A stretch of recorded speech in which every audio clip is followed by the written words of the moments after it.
know if you can see that, but the exhaust is really shaking.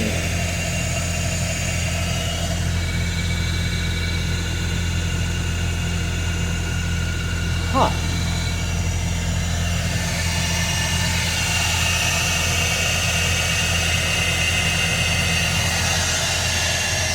The car is doing about 60 miles per hour right now. It thinks it is.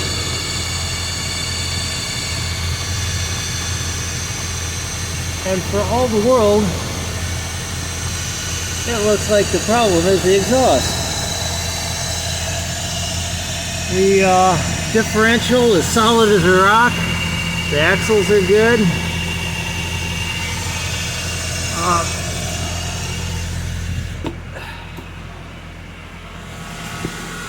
Don't try this at home, kids. There may be a little shake in the transmission mount.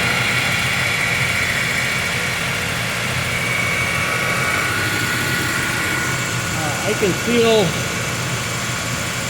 the transfer case moving around a little bit. This mount's solid as a rock. Other side of the transmission mount's definitely got a little bit of shake, but that could be brought on by the, I suppose, by the exhaust. Huh.